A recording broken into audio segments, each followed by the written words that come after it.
Գյորջյան Կասկադ 60 ամիս փուլային վճարում բազմաթիվ առավելություններ։ Ինչպես միշտ խորհրդանշական օրերին մենք գալիս ենք Եռաբլուր, մեր հարգանքի տուրքը մատուցենք մեր սուրբ նահատակների հիշատակի առջև եւ նաեւ մեր խոնարհումը արտահայտենք ոչ միայն իրենց շիրիմների, խնկաբույր շիրիմների առջև, այլ նաեւ երախտագիտության խոսքերն ասենք նրանց բոլոր հարազատներին, ովքեր այսօր տառապում են, բայց միևնույն ժամանակ մենք որոշակի նաեւ ապրումներ ենք ունենում, որ եթե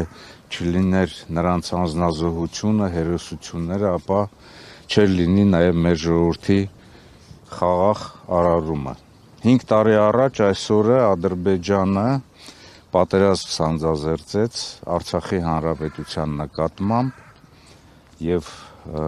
օգտվելով առիթից, որ Հայաստանի Հանրապետության իշխանությունները իրարամերժ խոսքով, արտահայտություններով, հայտարարություններով եւ նաեւ գործողություններով ոչ ադեկվատ տպավորություն թողեցին, նա խախտեց այն պայմանները, որոնք որ տարիների ընթացքում հիմք էին դրվել բանակցային գործընթացի ընթացքում, այսինքն ուժի միջոցով նա կարողացավ Արցախում հասնել հաջողությունների, հետո հասավ նաև Հայաստանի Հանրապետության սահմաններ, մխրճվեց Հայաստանի Հանրապետության սահմաններ, մինչև այսօր 200-ից ավելի քառակուսի կիլոմետր տարածքներ գտնում են նրա տիրապետության տակ, Արցախը հայտնվեց շրջափակման մեջ եւ նաեւ 2023 թվականին, ինչպես մենք գիտենք, հակահաբեկչության, այսպես ճագերտներով ասած, գործողությունների ներքո ինքը վերջնական Արցախի հայաթափման հանցագործություն իրականացրեց Արցախի ժողովրդի նկատմամբ։ Ըստ էության ցեղասպանություն իրականացվեց եւ այսօրը մենք պարտավոր ենք այստեղ լինել եւ նաեւ մեր հարգանքի տուրքը մատուցել մեր հերոսների շիրիմներին, բայց մենք բոլորս հասկանում ենք, որ Ադրբեջանը հիմնական հանցագործ լինելով չէր կարող հասնել հաջողությունների, եթե տարիների ընթացքում բանակցային ամբողջ ներուժը չմսխվեր, բանակցությունները չդադարեցվեին, եթե 2019 թվականի առաջարկությունները Արցախի ճակատագրի վերաբերյալ, Արցախի ինքնորոշման վերաբերյալ չդրվեին սեղանի վրա կամ աթոռի տակ նստեին նրա վրա եւ ամեն ինչ չանեին, որպեսզի կանխվեր պատերազմը։ Մենք բոլորս հասկանում ենք, որ եթե բանակցությունները ավարտվում են, այնտեղ նաեւ սկսվում է պատերազմը։ Մեր համար Արցախի թեման չի փակվել, գոնե հաշվի առնելով 3 հանգամանք։ Առաջինը, որ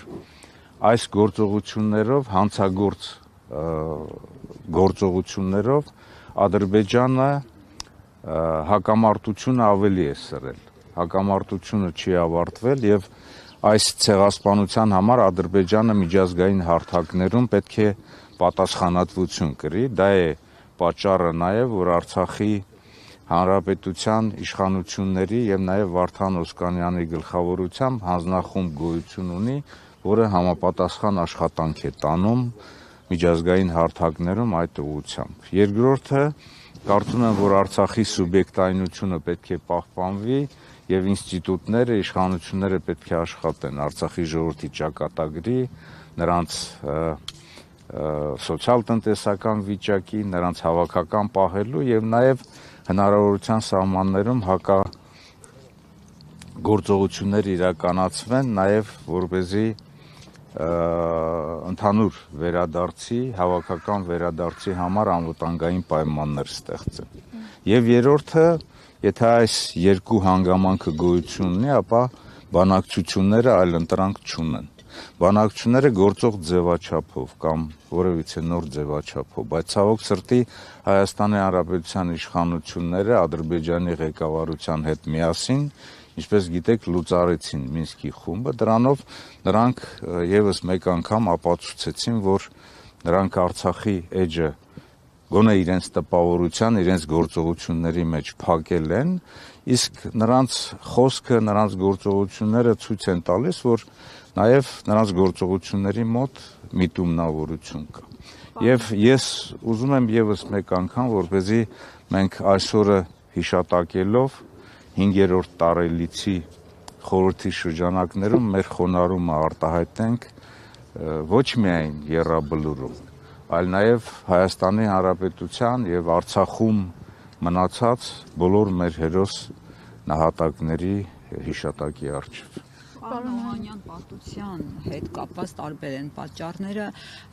Նիկոլ Փաշինյանը ձեր օրոք պաշտպանության բանակի հրամանատար ձեր օրոք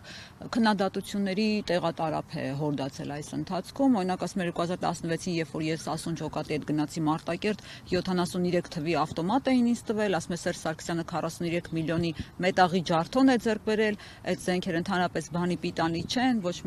ոչ մի ձև չեն կարող օգտագործել, իսկ հետո իրենք հայտարարեցին, որ մենք վերջ ենք դրել 80-ականների զենքերի օգտագործմանը։ Մի հատ պարզություն կմտցնեք, ձեր օրոք ձեռք բերված զենքը իսկապես այդպես ջարդոն է եղել։ Տեսեք, Հայաստանի Հանրապետության եւ Արցախի Հանրապետության անկախության եւ ինքնորոշման սկզբնական փուլում ձևավորվեց հայկական բանակը եւ նաեւ Արցախի Հանրապետության պաշտպանության բանակը։ Հասկանալի է, չէ՞, մեր ժողովուրդը գիտակցում է, որ այն զրոյից է սկսել ստեղծվել եւ կառուցվածքային, կազմհաստիկային առումով եւ նաեւ համակողմանի ապահովման խնդիրներ իրականացնելով, որոնց մեջ է եղել նաեւ սպառազինության ձեռքբերումը։ Եւ սպառազինությունը ի սկզբանե ձեռք է բերվել Հայաստանի Հանրապետության տարածքում գոյություն ունեցող Խորհրդային Միության զորամասերից մնացած, Արցախի Հանրապետությունում Խորհրդային Միության մնացած սպառազինությունից եւ նաեւ հայ, ռուսական եւ նաեւ հապկի շրջանակներում երկկողմ հարաբերություններում սպառազինության եւ ռազմական տեխնիկայի զարգացման շրջանակներում եւ այդ առումով այնտեղ մենք ունեցել ենք սպառազինություն տարբեր տարեթվերի, ընդ որում այսօր էլ սպառազինություն գոյություն ունի, որոնք որ 45 թվականի են, բայց այսօր նորից վերարտադրվում են եւ հոյակապ աշխատում են, հոյակապ գործում են։ Շատ հեշտ է Արցախյան առաջի պատերազմին չմասնակցել, բայց հետագայում նաեւ քննադատել։ Ի տարբերություն Նիկոլ Փաշինյանի, որ ինքը առաջին Արցախյան պատերազմի ժամանակ բանակ չի գնացել, չի մասնակցել պատերազմի։ Ի տարբերություն դրա, ուրեմն Հայաստանի Հանրապետության եւ Արցախի Հանրապետության տարբեր բարձրագույն ուսումնական հաստատություններից թողնելով իրենց ուսումը, կիսատ թողնելով, ջոկատներ եւ ստորաբաժանումներ են կազմվել եւ գնացել են Արցախին օգնություն ցուցաբերելու։ Սա մեկ եւ երկրորդը Հայաստանի Հանրապետության զինված ուժերը եւ Արցախի պաշտպանության բանակը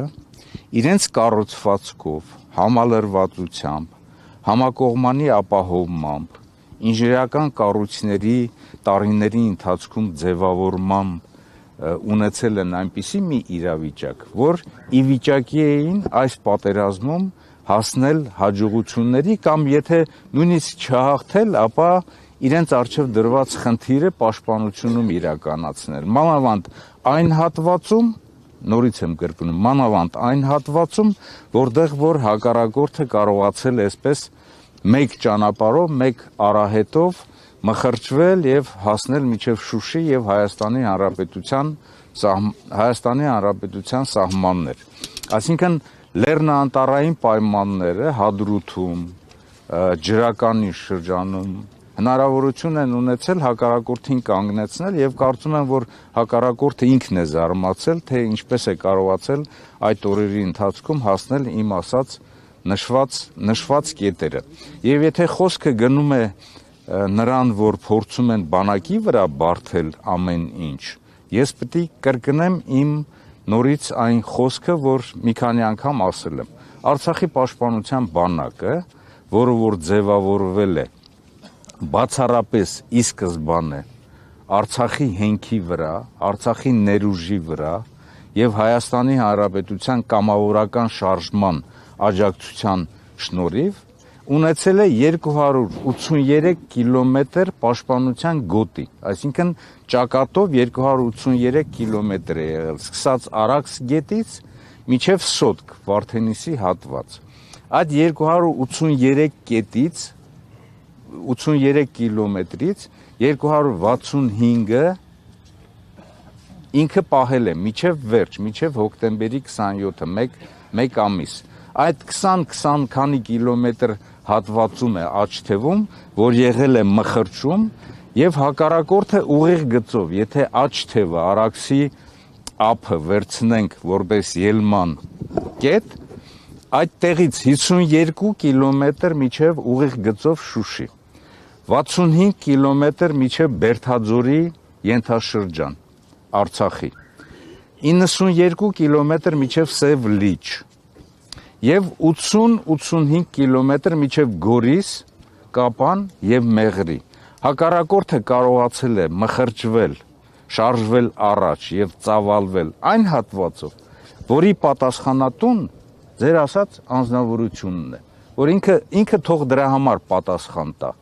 Երկու բանի համար ինքը պետք է պատասխան տա։ Ինչու այնպես ստացվեց, որ մերժվեց բանակցային ամբողջ գործընթացը եւ երկիրը մխրճվեց պատերազմի մեջ, կրկնում եմ Ալիևի խոսքերը, որ ինքը տեսել է, որ ոչ adekvat կառավարում է իրականացնում Հայաստանում, ոչ adekvat իշխանություններ են, որոնք որ մերժել են տարիների ընթացքում բանակցային գործընթացում բոլոր պայմանավորվածությունները, եւ դա է հիմք հանդիսացել, որպեսզի ինքը պատերազմական գործողություններ սկսի։ Եվ երկրորդը, ինչու ինքը ոչինչ չարեց հակառակորդի գլխավոր հարվածի ուղղությամբ, ուժերի վերախմբավորում, ուժերի մոբիլիզացիա, ամբողջ ազգի մոբիլիզացիա իրականացնի, հակառակորդի այդ մխրճման հատվածը, այդ ճեղքման հատվածը փակի, կանգնեցնի, որպեսզի բանակը կարողանա բոլոր հատվածներում իրենց արժև դրված խնդիրը իրականացնել։ Սա ուզում եմ, որպեսզի հայ ժողովուրդը գիտակցի եւ հասկանա։